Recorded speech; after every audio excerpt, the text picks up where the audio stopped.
रोज आठ घंटे रोज सोते हैं तो 60 साल की उम्र में गोया 20 साल तक हम सोते रह गए। तो 45 में से 20 और निकालिए, कितना बचा? कितना बचा? 25। चलिए, उसमें से भी 8 घंटा ड्यूटी करते हैं, कमाते हैं, जॉब करते हैं। तो रोजाना 8 घंटा के हिसाब से गोया 20 साल तक हम कमाते रहे खाने के लिए। तो 20 और कम कीजिए, कितना बचा? 5 बचा। 60 साल की उम्र में 15 साल तो नाबालिग रहे, मुकल्लफ ही नहीं थे। 20 साल तक सोते रहे और 20 साल कमाते रहे, बच गया 5 साल। अब 5 साल में खाना, सोना, जागना, खेलना, कूदना, रिश्तेदारों से मिलना, शादी ब्याह करना, खेती बाड़ी करना, ये सारा निजाम अल्लाह की बंदगी कितना किया? कुछ बचा ही नहीं। होना तो ये चाहिए था कि पूरी उम्र अल्लाह की बंदगी में खपा देते, फिर भी हक तो ये है कि हक अदा न हुआ। लेकिन अल्लाह के लिए हमने क्या वक्त दिया है मेरे भाइयों। मकसद जिंदगी है अल्लाह की इबादत। इबादत के लिए मस्जिद बनाई जा रही है, लेकिन इबादत का तरीका सीखने के लिए जगह चाहिए, ट्रेनिंग सेंटर चाहिए।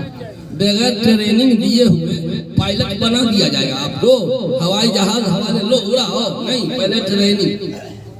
आप रेल के ड्राइवर में बहाल हो रहे हैं, पहले ट्रेनिंग। पुलिस में बहाली हो रही है तो ट्रेनिंग। एक टीचर की बहाली है तो बीएड करते हैं, ट्रेनिंग। हर चीज की ट्रेनिंग होती है। तो इबादत के लिए मस्जिद है तो फिर इबादत की ट्रेनिंग होगी तब ना कि कैसे इबादत करनी है। तो उसके लिए मदरसा भी अटैच कर दिया कि लो नमाज की ट्रेनिंग यहाँ से, तरीका यहाँ से सीखो, नमाज यहाँ पढ़ो। दोनों जगह इकट्ठा कर दिया। आज उम्मत मुस्लिमा के तमाम मसाइल का हल, आज इर्तिदाद की आंधी आई। आज इर्तिदाद की आंधी आ रही है। हजारों हजार हमारी बहनें गैर मुस्लिम लड़कों से निकाह। आप लोग मोबाइल वाले हैं, सोशल मीडिया देखिए। यूपी की सरजमीन में हजारों शगुफ्ता परवीन, तबस्सुम खातून, रैहाना खातून, आयशा परवीन, खदीजा खातून, ये हाजी साहब की बेटी, नमाजी साहब की बेटी, इन्होंने एप्लीकेशन दिया डीएम को कि मैं फला मुकेश से मैं शादी करना चाहता हूं, मैं राजेंद्र से निकाह करना चाहती हूं, मुझे अनुमति दी जाए। ये क्या हो रहा है? कहां जा रहे हैं हम? इर्तिदाद की हवा चल रही है। आज सारी समस्याओं का हल, ईमान की हिफाजत का वाहिद तरीका यह है कि मकातिब के निजाम को मजबूत कर, ईमान पिलाई, ईमान पिलाई, ईमान सिखाई। बहुत दूध पिला चुके बच्चे को, बहुत जूस पिला चुके, बहुत शरबत पिला चुके। जी हाँ, अब जूस पिलाने का वक्त नहीं, शरबत पिलाने का वक्त नहीं, घी पिलाने का वक्त नहीं, अब ईमान पिलाने का वक्त आया है। अपने बच्चे को ईमान पिलाइए, मोमिन बनाइए। एक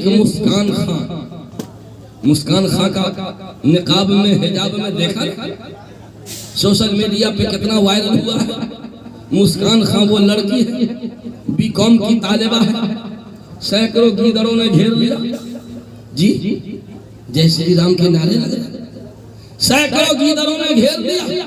हमारी बहन बेटी होती तो स्कूटी लगा के उधरे दबक जाती, बचाओ बचाओ बचाओ। क्या सैकड़ों गीदड़ों के बीच में एक मुस्कान खां लड़की है, हिजाब में है, पर्दे में है, लेकिन दुश्मनों ने इस्लाम के दांत खट्टे कर दी।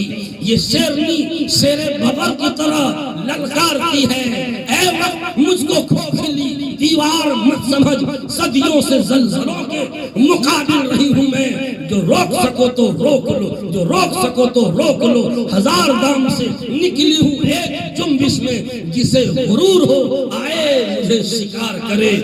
कदम बढ़ता हजार नाम से निकली हो एक जुम्बिश में, जिसे गुरूर हो आए मुझे शिकार करे। हमारी बहन होती तबक जाती, बचाओ बचाओ। वाह रे ईमान, वाह। सिनफे नाजुक बोलते हैं, ये सिनफे नाजुक है।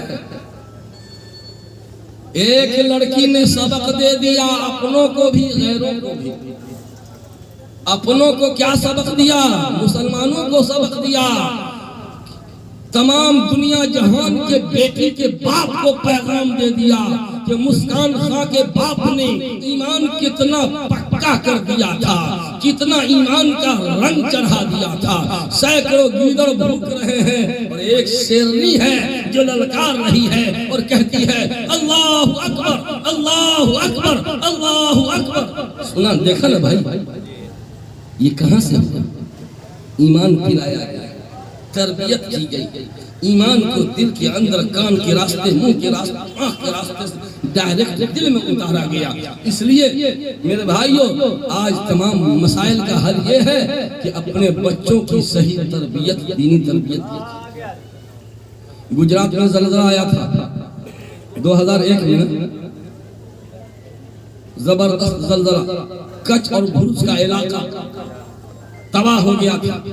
इमारत शरिया की टीम भी वहां रिलीफ लेके पहुंची थी। हजरत मौलाना असरारुल हक साहब, मेंबर ऑफ पार्लियामेंट रहमतुल्लाह अलैह, जो किशनगंज के से एमपी जीते हुए थे, वफात पा गए। हजरत ने इमारत शरिया में बयान दिया था। अभी तक उनकी अल्फाज, उनका बयान अभी